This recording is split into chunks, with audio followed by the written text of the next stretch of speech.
আজি এটা বিশেষ দিন মানে হ'ল আজি মোৰ ছোৱালী আৰু মোৰ মাৰ দুয়োটাৰে জন্মদিন। এই দিনটোলৈ মই বৰ আগ্ৰহেৰে ৰৈ আছিলোঁ, কাৰণ এয়া আমাৰ ছোৱালীৰ প্ৰথম জন্মদিন। মাক দিওঁ বুলিনো কি দিম আৰু, ছোৱালীজনীয়ে উপহাৰ হিচাপে দিছোঁ। দুয়োটাকে এনেকৈ একেলগে দেখি মনটো খুব ভাল লাগিছে। ৰাতিপুৱাতে সেইকাৰণে তাইক ছাৰপ্ৰাইজ দিম বুলি ভাবি পেলাই বেলুন এসোপামান দি পেলাই মাৰ ওচৰলৈ আনি পেলাই কেকটো দুয়োটাকে কাটিবলৈ দিছোঁ।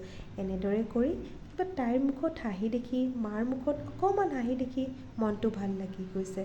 জন্মদিন বুলিতো বেলেগ একোৱেই নাই, কিন্তু এনেদৰে একেলগে কটাব পায়ো মনটো ভাল লাগিছে। আজি ভাবিছোঁ আমি গোটেইকেইটাই অকণমান ওলাই যাওঁ।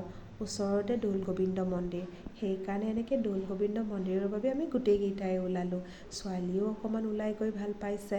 এতিয়া আমি মন্দিৰত ভাবিছোঁ যে পায়স এভাগ দিম, ভোগ এভাগ দিলে ভাল লাগিব।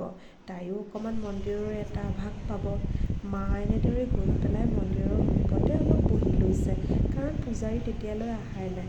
মই ভাবিলোঁ যে মাহঁতে তেনেকৈ অকণমান থকাৰ সময়তে ছোৱালীক বাইদেউক ল'বলৈ দি এনেদৰে মন্দিৰৰ কাষতে থকা দোকানকেইখনৰ পৰা ফুল ফল কিনি আনিলোঁ। ছোৱালীৰ লগত জানেই নহয়, কাৰো লগতে বেছি সময় নাথাকে, কেৱল মাকজনীকেই লাগে। উপায় নাই আৰু কিনো কৰিম। আমি এনেদৰে পূজা অৰ্চনা কৰাৰ পিছত ওচৰতে আমি অকণমান মন্দিৰৰ কাষতে ইফাল সিফাল কৰিলোঁ।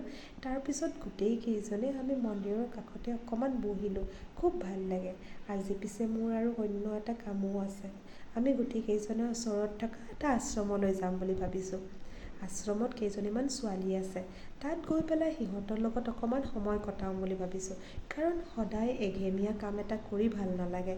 আমি সেইকাৰণে গধূলি হোৱাৰ লগে লগে আশ্ৰমখনলৈ গ'লোঁ। পৰিৱেশটো যে ইমান ধুনীয়া, তাত গৈয়ে মনটো কিবা এটা বেলেগ লাগিলে। ছোৱালীকেইজনীয়ে তাইক পাই পেলাই যে কি ফূৰ্তি, এইজনী কোলাত লৈছে, সেইজনীয়ে লৈছে। তাৰপিছত গৈ পেলাই সিহঁতে তাইক এৰিয়ে নিদিয়া হ'ল। আমি তাত অলপ সময় থাকি সিহঁতৰ লগত অকণমান সময় কথা বতৰা পতাৰ পিছত আমি আৰু আহিবলগীয়া হ'ব। সেইকাৰণে সিহঁতক মৰম কৰিলোঁ, তাইকো ল'বলৈ দিলোঁ। তাৰপিছত আমি অলপ সময় থাকি পেলাই গুচি আহিলোঁ। আজি দেৱালীৰ কাৰণে এনেদৰে চাকি জ্বলাই লৈছোঁ। গধূলি সময় ওচৰতে থকা তাইৰ প্ৰিয় বৰমাক কেইগৰাকীমানক মাতি পেলাই এসাঁজ একেলগে খালোঁ। জন্মদিন বুলি আমাৰ এয়াই, বিশেষ একো কৰা নাই যদিও